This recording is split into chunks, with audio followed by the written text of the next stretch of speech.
I'd like to give the slide credits to Samrachana and Taman. So there are there are many applications of machine learning. The state-of-art applications of machine learning ranges in many dimensions. It is used in our day-to-day life. It can be used in gaming systems like an AlphaGo, recommendation systems like Netflix recommendations or YouTube recommendations, drug discovery, the character recognitions that are used in smartphones, the stock predictions, voice assistance, the assisted driving, face detection recognition, and various other disease diagnoses. So in this lecture, I'll go towards the introduction of machine learning, the different types of learning, supervised learning, unsupervised learning, supervised and unsupervised learning. There are other forms of learning which will not cover, like a self-supervised learning. Then the methods to evaluate those models will go towards that particular sections. Right. So generally in traditional programming, what we have is we have a data and we have a program, and based on that particular data and program, we get the desired output. But in machine learning, we have a data and the output, and we want to train a model or a program to learn the weights or parameters and use that particular program in future references to get the predictions. So the field of study that gives computers the ability to learn without being explicitly programmed. So there are forms where you don't have an output, but this is one specific type of machine learning. So when do we use machine learning? I think there are various, like the applications that I've listed or I've said, there might be places where human expertise will not be available. If human expertise will not be available, at that particular case, you can use machine learning. It can also be used for a customized medicine. Each person has his own set of diseases, and models can be customized based on that. Or it can be used to address a huge number of data, which is difficult if you don't use a machine learning algorithms. So these are some of the sample applications for machine learning. So paradigm is you'll have a two set of data set. One is a training data set and another is a testing data set. Right. In training data set, it is a set of examples for observations. Based on that particular set of examples, you want to train a model. And testing data is an unseen set of a data set that is used during training process so that you can evaluate the model during testing. So the various paradigms of variations of paradigm, there is a supervised learning and unsupervised learning, as I mentioned earlier. In supervised learning, you'll have a set of the input data as well as the output or the labels, features. So that is a feature as well as a label pairs, and you want to find a rule or a model that given an image or given an input feature, given an input feature, you want to, and the output label, you want to build a model and use that particular model in future to get the predictions of the testing data set. And you have another set of learning that is an unsupervised set of learning, unsupervised learning, where you given a set of feature vectors, you want to cluster or group a similar set of features together, features or images together. And you don't have labels in such data set, or such learning. Right. So there are different three canonical learning problems that is mentioned in the slides, but yeah, so it can be a supervised. Sorry. So the supervised, it can be classified. It can be two different types. That is a regression or a classification. Then you have an unsupervised learning. So in regression problem, what you want to do is you want to build a regression model or linear model or something like that. So you want to establish parameters of a model. For an example, if you have a height and a weight, you want to build a linear relationship or a relationship between the height and weight parameters. So that is one regression. And another one is a classification. If you have a two set of, you want to estimate a class. Suppose if you have a, so if you are aware about a data set MNIST, it is a number of characters like 0, 1 to 9, right? You want to classify each class based on that particular image. So that can be referred as a classification problem.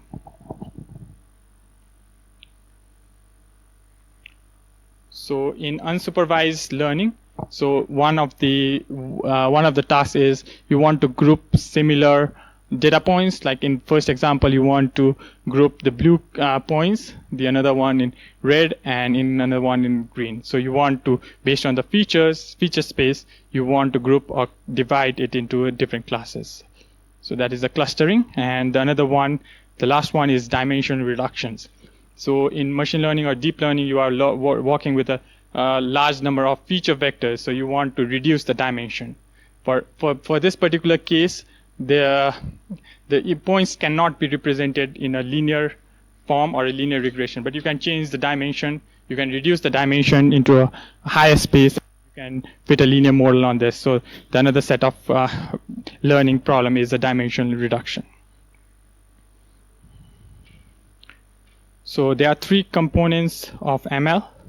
So one is a representation, one that it can be a regression model, it can be a neural network, decision tree, or a support vector machine. And so I think we'll go into some details about each of them. Then we have the next one is there are evaluation. Evaluation can be done in terms of an accuracy. It can be done in terms of squad error, the precision and recall, or posterior probability, and an entropy. And finally, the optimization problem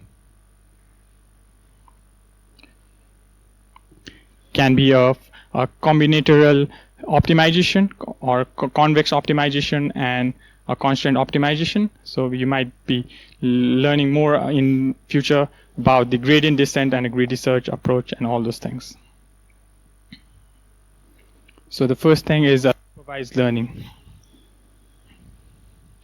So these are some of the examples of supervised learning. So you want to predict the weight from gender, height, and age. Another problem might be stock predictions based on the future, the past events, or the news and other information. You want to predict the stock. Another example can be you can use from an image. You want to predict the pixel intensity at each point in the image. So that can be some of the examples. So do you know about much more examples than beyond this one? So can anyone say about more examples?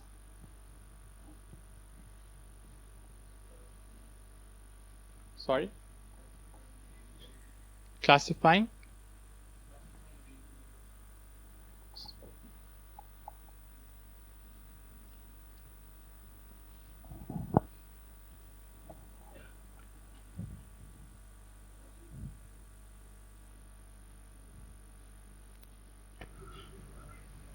Classifying resumes. Classifying the digits? Resume, CVs. CVs, okay. Yeah. So that can be one of the. So can I ask further? So what will be the label in such classification? It could be rule-based. So the labels, what can be the label? Labels could be skills. Sorry? Skills. Skills, okay, yeah. Skills, Yeah. years of experience and other. So you can classify that. You can classify it as a good resume or a bad resume. Yeah. So it can be a binary classification. Yeah. We can score them like that. Okay. So any other examples?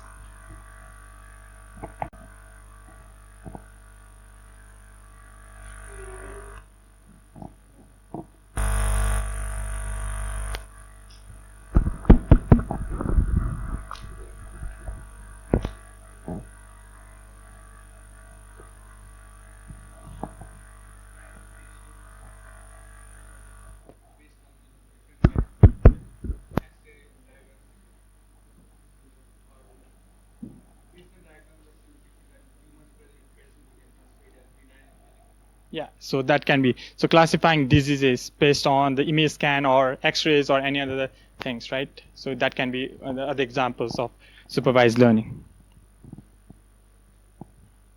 So in supervised learning, so what we have is a set of data points like x1 and y1, where x1 are the input data points and y1 are the labels, right? So that are referred to as a training data set, and we want to construct a model or a prediction rule for those data point, right? And based on that, we want to use any arbitrary input and then see what will be the predictions, right?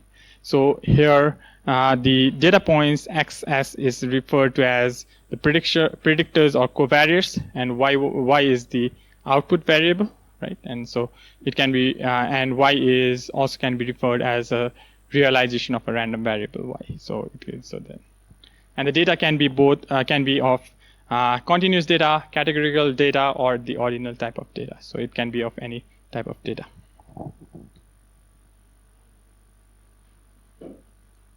So one simple type of supervised learning is a linear regression, right? So you want to build a linear function. A linear equation can be represented as y is equals to mx plus c, right? So you have a two parameters m and c. So in this similar example, we have y is equals to x beta plus e epsilon. So the expected value of epsilon e is a noise, and it can be 0, right? So you want to learn the beta value. So you have a number of input points that is represented by x in this particular case, and x is the predictors or the features, right? The features can be in any space, so it can be an image which can be represented as in a feature form or any other forms.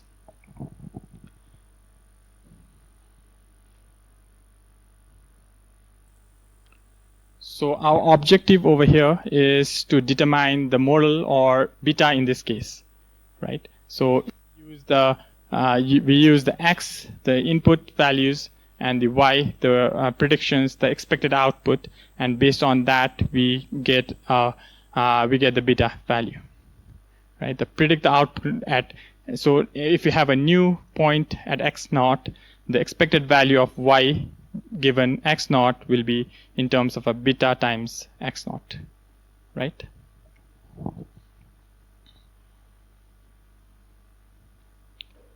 So you can solve for the beta value using the maximum likelihood estimation, right? So you are finding the maximum value that that increases the maximum of the likelihood of beta, or it can be of minimum of minus negative of log negative of likelihood.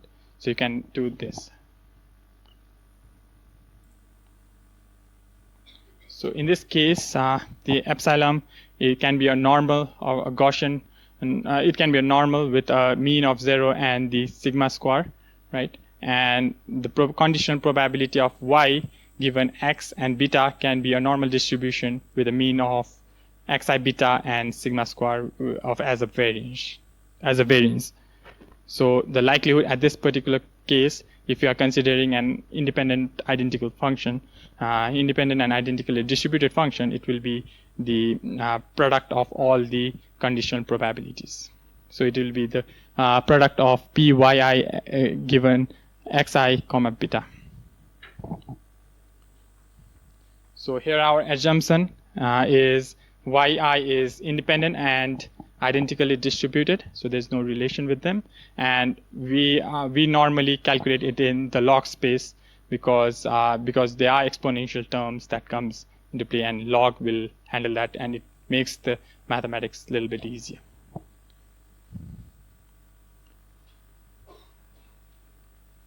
So for the MLE in linear regression, so as I mentioned earlier, the likelihood is given by the product of the conditional probabilities, and we use it in the log space, and which can be simplified further in the two terms, where the first term is independent of beta and the second term is dependent on beta.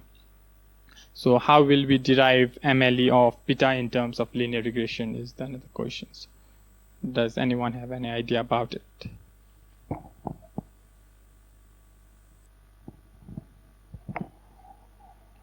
So for find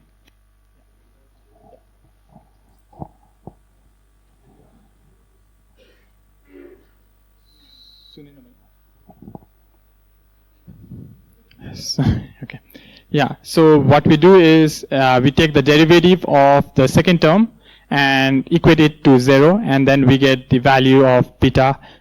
So beta hat. So I think the equation will be something like this. Right. So yeah, and this is referred as the mean square error in this particular case. So the mean square error loss will be the difference of the predicted output y minus the input into the beta, the parameters that we have, and we are finding the arg min of that, right? And if we simplify this particular equations, we get the in a linear algebraic form, we get this equation in terms of the yeah.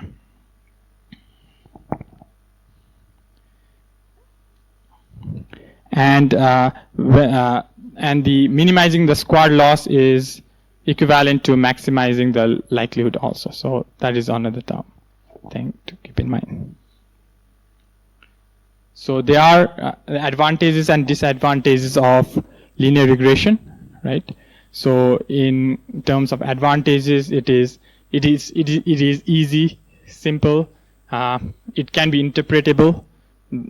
Most of the cases, the solution exists if the data is represented linearly, right? Can be represented linearly, and it can favor the large sample statistical properties, and it is very easy to implement, as you find most of the programming language with these software packages for that. But in real life, the data is not linearly separable or is not linear, so you'll have problems with that. They are so it is difficult. It is only helpful for a linear data type of data set only. So for a non-linear data set, you need a more complex form of model, and it is very difficult for a big data set also.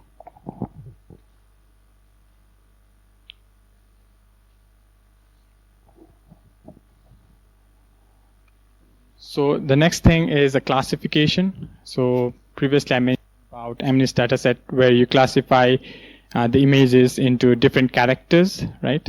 So numbers.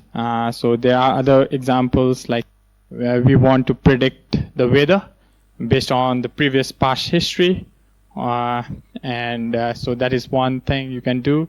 The another one is classifying the patients into the high risk or a low risk, like by scanning the images of tumor or some other kinds, right? You can do that. So the goal is to find the classes that best represents the data features, right?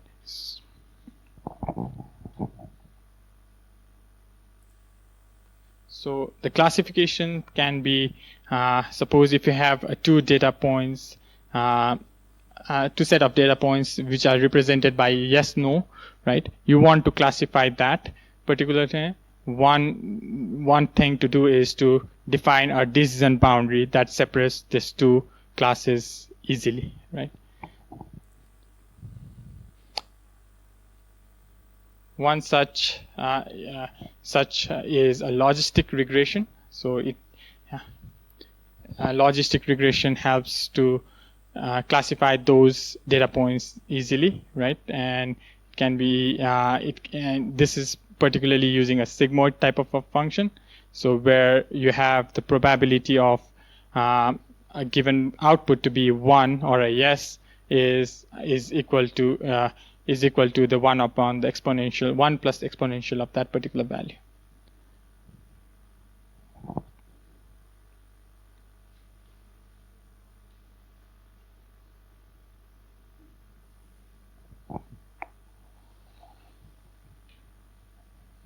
So a convenient property of this form that leads to a simple linear expression. So the decision boundaries can be of a linear classifier, right? So that particular logistic regression is one of the type of linear classifier that is used. So the classifier rule is linear in terms of an x. So that is one thing that.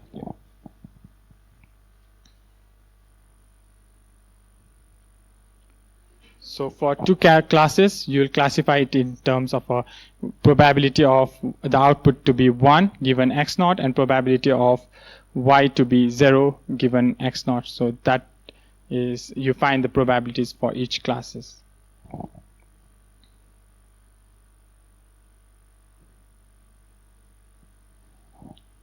The next is a regression model.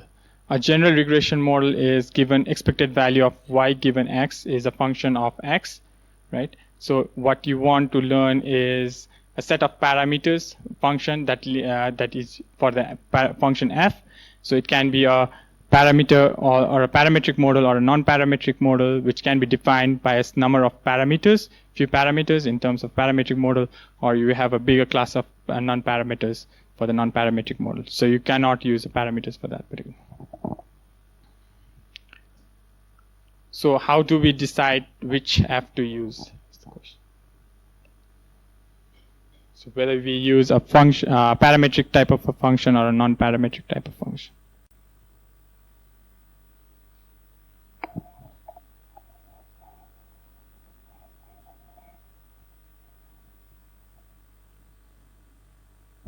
So, yeah.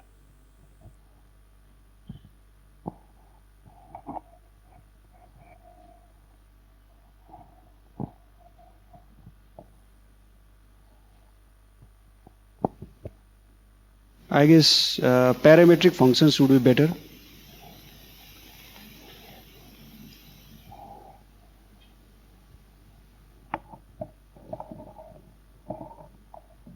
So, but it might depend on the type of a data set or. So be better Sorry? to reduce the number of variables. To reduce the number of variables. I think, so it depends on, I think it is more of an exploration type of a problem. So, so in some cases, the parametric type of models will be good. In some cases, non-parametric type of models will be good. But I don't think, do you want to extend on that? So I don't think it is more on the. So it is more about the data set, how, so which type of variables will be much representative of that particular form. So.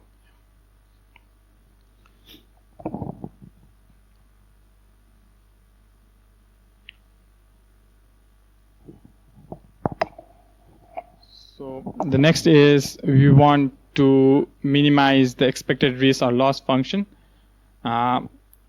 So we have a model that is f, and we want to find the approximate or the best f that minimizes the expected value of the prediction loss for function form. Right. So there are various optimization methods that can be used to do this minimization, right? And you can use a gradient descent or any other thing, right? So it is designed to build a model that minimizes the prediction error. So there are two terms that I want to highlight is a bias and a variance, right?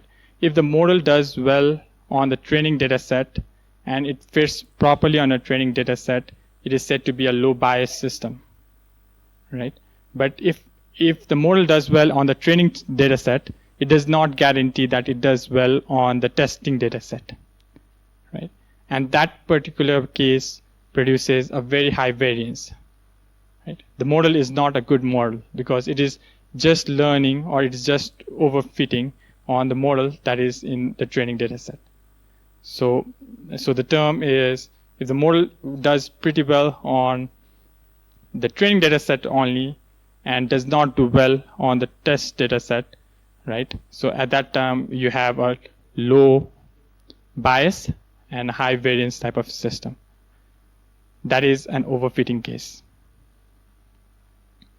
Right? The model has fitted, he has only learned the training data set much more. So that is not desired in our cases. Right? If the model has if a model does well on a testing data set and has a reasonable job, does a reasonable job on the training data set, but does a good job in the testing data set, does not degrade the performance, then that type of a system can be referred as a low variance type of a system. And it can be a high variance because the model has not properly fitted or has not learned the noise characteristics of the training data set.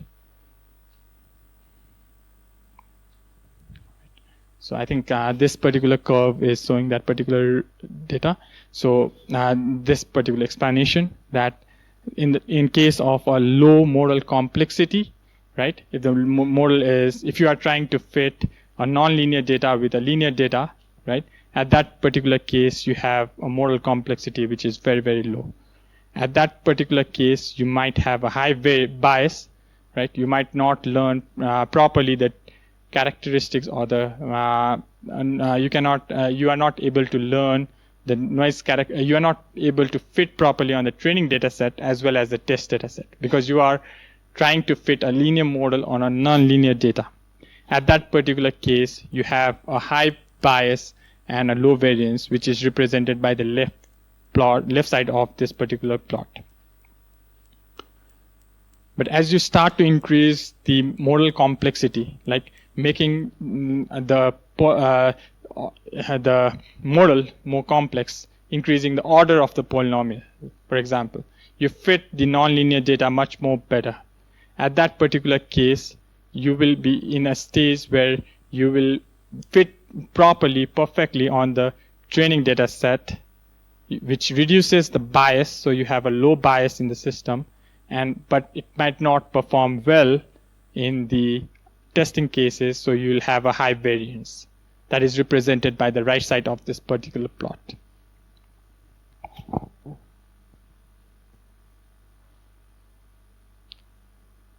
So there are various performance metrics that is used to evaluate the model, right? So one thing can be an accuracy, which is so in this particular block or in this particular figure, we have a predicted class and the actual class. So if the predicted class is true and the actual class is true, it is referred as a true positive TP. If the predicted class is positive, true, and the actual class is negative, it is a false positive FP. Right? And similarly, you have a false negative and a true negative. In terms of accuracy, accuracy can be defined as the number of true positives you have and the number of true negatives you have by the total number of positives and negatives. So accuracy is not always the best metric. So there are other terms like precision and recall that is extensively used, right? In terms of precision, precision can be referred as in terms of actual how many of the how many of the actual positives are predicted correctly, right? So that is a precision, or that is referred as a TP by TP plus FP. And recall can be referred as how many of the predicted, so how many of the actual classes are predicted properly. So that is the two different terms, the precision and recall. It is extensively used, right? And similarly, you have the sensitivity and specificity. The sensitivity is similar to as a recall, so that is another name for a recall. And specificity is the true negative by the actual number of negatives.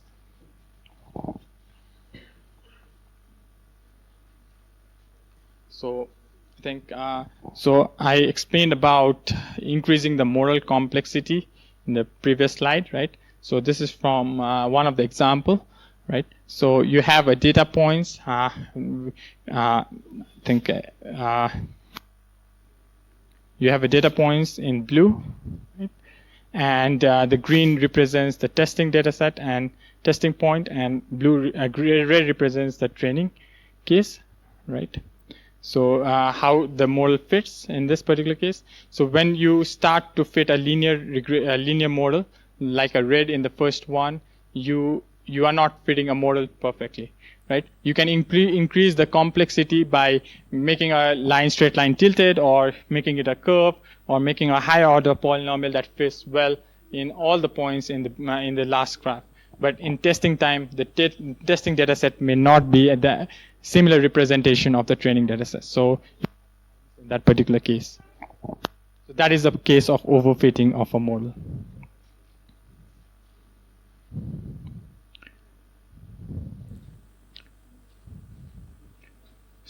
So do you have any questions?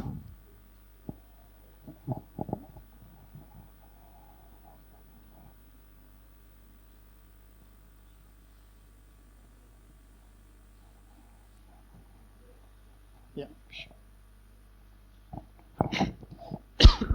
In the slides, general estimation, you explained about prediction loss. Can you please elaborate on that part? I didn't get it. Yeah. So what will be the prediction loss? Yes. So it can be any type of loss function you have. It can be a mean square error. It can be the mean absolute error. It can be a root mean square error, and any type of error can be used as a prediction loss type of function. So that will be a difference of the input, the expected value, and the predicted value. So that is a predicted prediction loss that you have.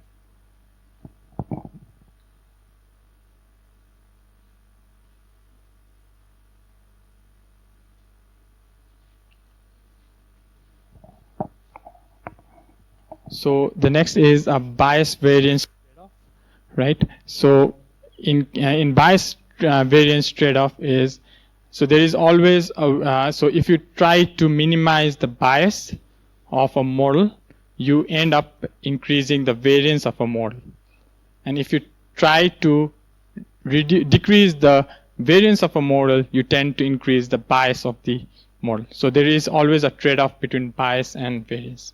The bias represents how well the model is fitting the training data set, right? So if you want to decrease the bias, right, you end up learning the noise characteristics of the training data set. That will hamper the testing phase. So like I previously mentioned about that.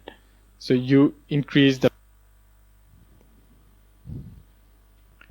right?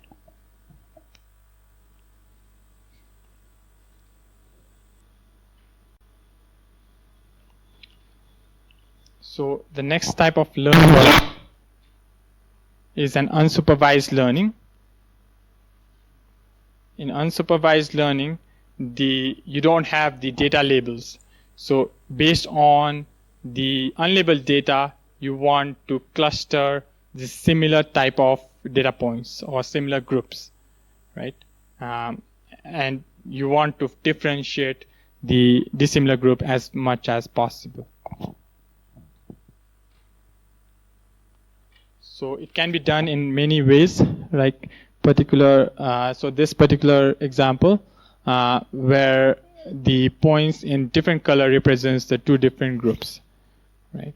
So if some points with the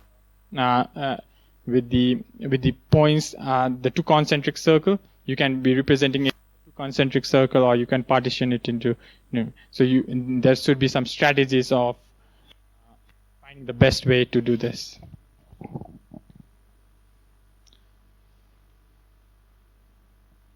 So there are some measures for that. I think the slide mentions about the two measures, about the similarity measure and dissimilarity measures. The similarity measures will be higher if the two data points are similar to each other, and dissimilarity metric will be low. So that is general thing. So you might need a criterion function to evaluate whether a clustering is a good clustering or a bad clustering. Suppose if you have a number of data points and if you want to divide it into a number of clusters, so you want to find whether it is a good cluster or a bad cluster. So you might need a criterion function for that particular case. And finally, the algorithm to compute the clusterings by optimizing the criterion function. So you might need an algorithm to compute the clustering. So that's the thing. So one popular clustering method is a k-means clustering, right? So you will be given a number of data points. You have a number of data points. You want to divide it into an n number of clusters, or a k number of clusters in this particular case. So initially you have to initialize the k centroids or k data points. Based on that particular data points, you divide it into the data points into a number of clusters, right?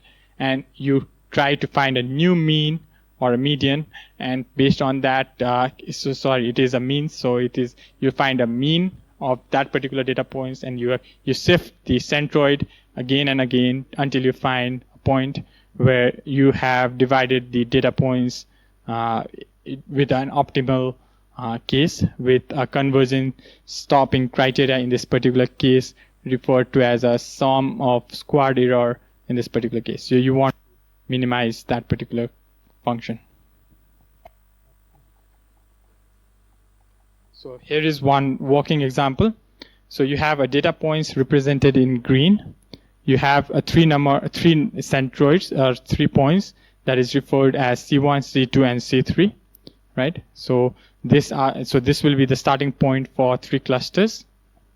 Initially, you divide that particular points into 3 clusters based on the distance metric, and so each triangular block represents one particular cluster, and based on the data points that are represented in each cluster or each block, you find a new mean or a new centroid for each cluster. So you'll have a new points which is represented by an arrow over here, right? So each mean moves by a certain distance, right, over here, until it finds a best solution, right? So the moved or a shifted. So initially it was at this particular point C2, and it has moved towards C1. C2 is moved from here to here, and you do this repeatedly until you find the desired optimal stopping criteria.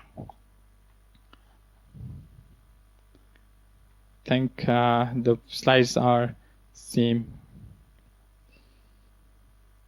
And this is some working example, right? So I think the slides will be shared with you, or you might already have this particular slide. So yeah, you can look at it.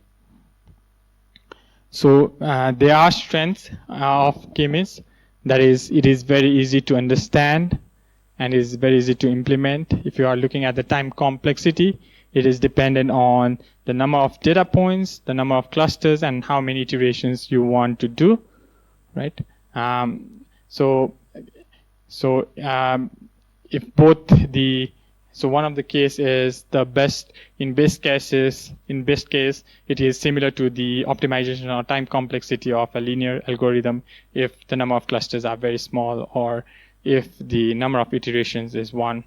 So it can be represented as. Yeah. So I think the stopping criteria, as mentioned earlier, can be a sum of squared error, right? And it can be used to find the optimal performance.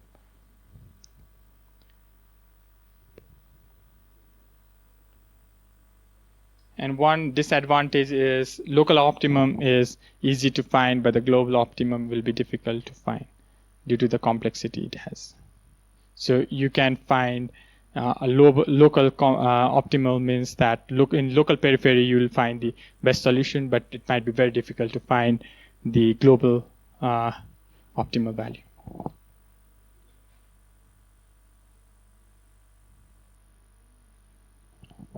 So there are some challenges in machine learning for using k-means. So you might need to define the number of clusters you want for this particular data points, right? It is one of the challenge. The second is you might need to define the mean also, or you can just randomly pick 3 points. So in some cases you might not find the global optimum value. You cannot find the local optimum value. It might be difficult to think. and it is very, very sensitive. Since you are using a distance as one of the metric, it is very sensitive to the outliers values that you have. So it is problematic when you have number of outliers.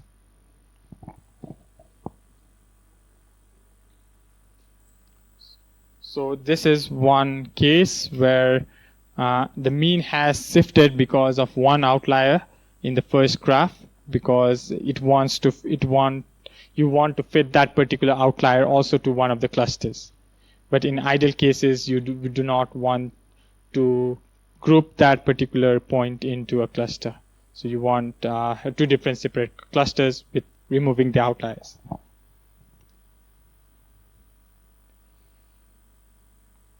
The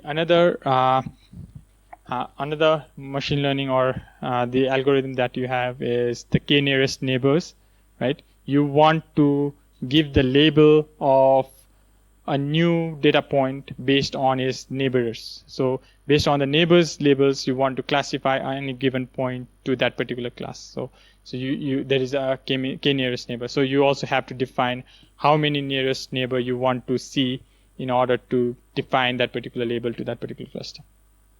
So in this particular case, also you use the distance matrix or distance function, like a Euclidean or a Manhattan distance or Hamilton distance or anything like that. So you can use that.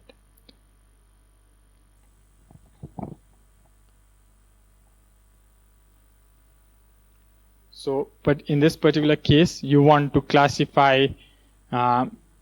So you are using, you want to classify the point in yellow, right? So the nearest 5 points, so for a 5 nearest neighbor, the nearest 5 points in this particular case are 3 greens and 2 red. In this particular case, you do a voting system, or you use it so you can label that particular point as a green cluster, as belonging to a green class. So that is. So one disadvantage of k nearest neighbor is it changes with the distance function. So what type of distance functions you might use, it might affect the k nearest neighbor. The another algorithm or machine learning application is support vector machine. So we were discussing about linear data, which can be represented well by a linear equation, right? But if you are going to a more complex type of data points, you want more complex models, or one of the case is a support vector machine. So support vector machine helps to find, it wants to separate the 2 data points or 2 data clusters so that it maximizes the margin or the distance between the 2 points. Right? So here's one example. Suppose if you have 2 different classes represented as a cross and a circle, right? You can fit a line or a boundary function as like this, but or like this, or like this. But an optimal solution will be, a good separator will be a function that separates or increases the margin between these 2, or finds the equal gap or similar margin between the 2 clusters. So there are more other intuition diagrams we have for this cases. These are the 4 solutions that we were looking at earlier. So if you try to increase the distance of the points around the crosses, then you can find the best solution, and the best solution will be finding having the high margin or the distance between these 2. So this one, so you can get this particular margin distance, this, and this is the best separator, which has the highest or the largest distance in terms of a rectangle. Is represented over here. So this is represented as the ideal point which separates the 2 points or 2 classes.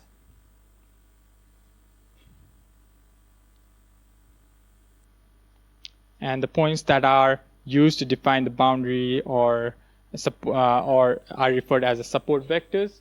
In this case, the 3 points over here are the support vectors, and you want to find this is a margin. So you want to define the weight of a function based on optimizing the margin or increasing the margins. So that is the case.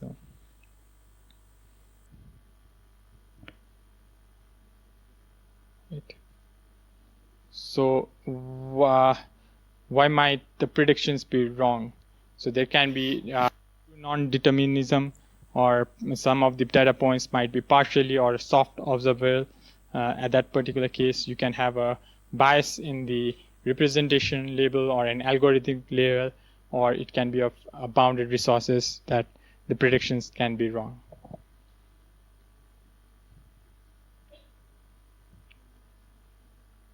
So data sets that are linearly separable works great, even in linear regression also. But the advantages of a support vector machine is it can be used for non-linear data points as well, right?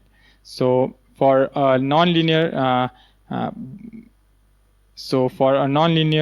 data points, like if you have a high dimensional data points like this particular case, it is very difficult to separate it with a line function. So you want to change it into a high dimensional space, and that particular case you want to separate it with a more linear type of a function. So you can do that in terms of this. So in this particular case, the nonlinear SVMs, where we have data points that are represented in the blue and red over here. So you want to change or increase or the dimensionality of this particular space to a high dimensional space. So not increase the dimension, but you want to change it into a high dimensional space, and you get this particular function.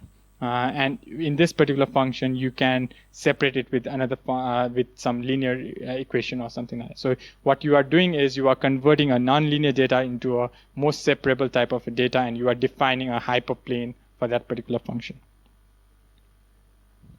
So so there is a function that changes the x to phi of x, right? And that particular phi is this particular method is referred to as a kernel trick. So what you are changing is you are transforming one space of data points to a high dimensional space of another data point. So you are using a mapping function, and this particular trick is referred to as a kernel trick, right? So the basic, the main objectives of this is to make a non-separable problem a separable one, and you want to map data into a much representative space, so where you can separate the data points much more easily. And one of the function that is used for doing such equation is a radial bias function, so which has an infinite dimensional space. So you can use this particular, so this is one of the function that is more extensively used for transforming it into a high dimensional space.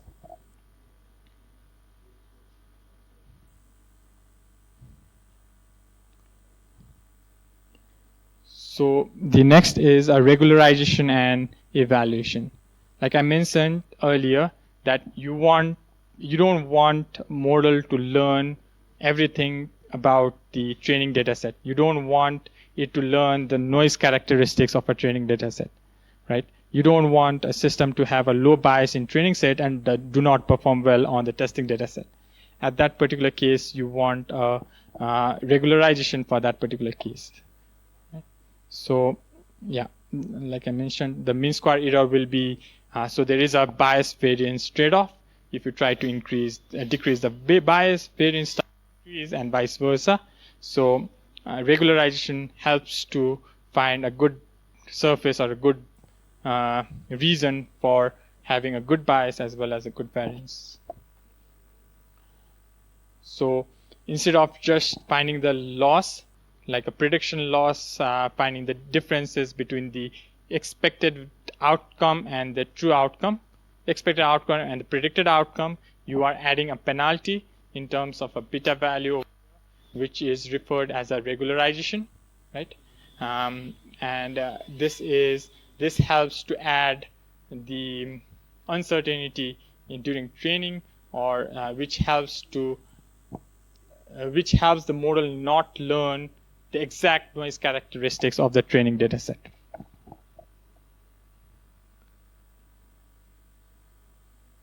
So there are two types of regularization that is extensively used. One is lasso penalty, which is an L1 regularization, and another is a rich penalty or an L2 loss, right? So the difference, so it is generally the lambda times of beta, where beta is referred as a parameters. In models, you can use lambda times of the weights, right, of the models, and it is an absolute value in terms of an L1 loss, and in terms of an L2 loss, it is the MSE error or mean square error.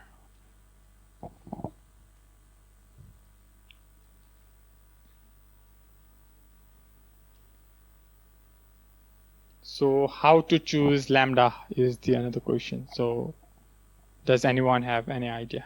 Should lambda be too large or too small? Or how to determine the value of lambda?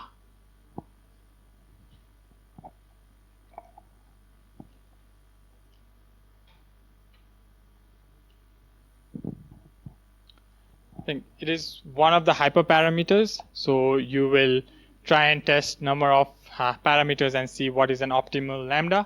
The lambda should be very, very smaller compared to the loss that you get in the first term, right? So that it does not heavily penalizes the weight. So the lambda should be a small value, but the exact value is a hyperparameter. So you will train a number of models and find an optimal one.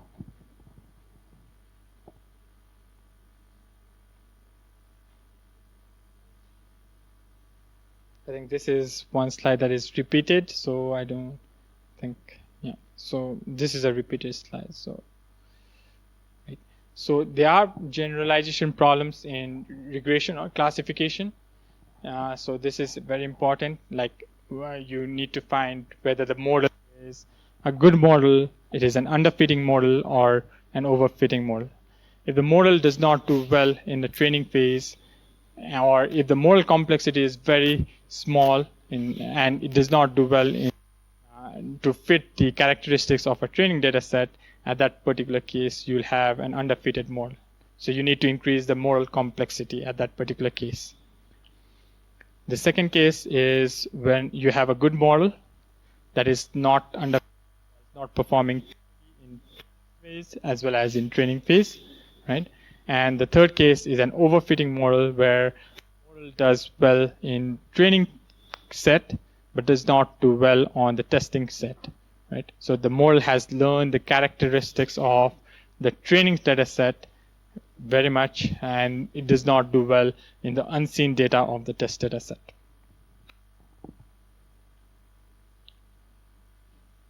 So does anyone have any question till here?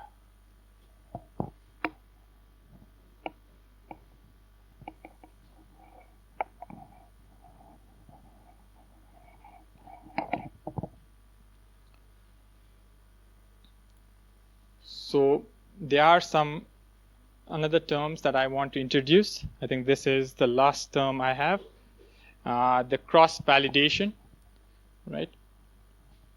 So I've just referred to as two data set, that is a training data set and a test data set.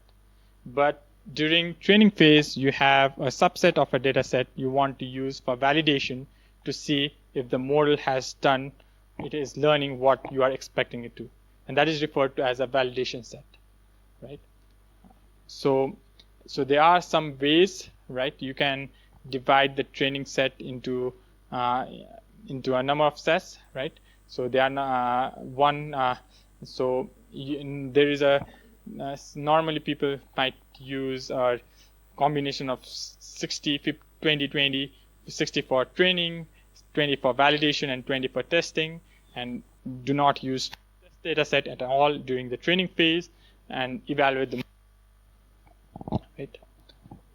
So cross validation is one set, one different type of experiment that you run, where what you want to do is you don't have a particular partition of train and the validation set. You want to conduct a number of experiments where you suppose if you are doing a 5-fold cross validations, you want to split it into a 4 split of training data set and 1 split of testing or the validation data set, right? And you want to run the experiment on different set of the training data set for each time. And you train a different, for five-fold cross validations, you have 5 different models and 5 different models. And from this 5 different models, you'll get the 5 different results on the test set, and you want to average those values to get the final predictions or final predictions. Right. So in each case, in each experiment, the training data set will be different, subset of 4 into 4 partition, and 1 partition will be the validation set. So it will be running for that. So what happens if you do a 10-fold cross validation? So if you do a 10-fold cross validations, you'll have 9 partitions of a training data set and 1 partition of a validation or the testing data set. So yeah, and you run the experiment 10 times for this particular. So you are using the whole subset of the data points. Right? So in each round, you'll use one particular set, which is referred in yellow as a validation set. So you get a different number of accuracies in each set. And from this particular final accuracy will be the average of all the rounds of accuracy of all the rounds.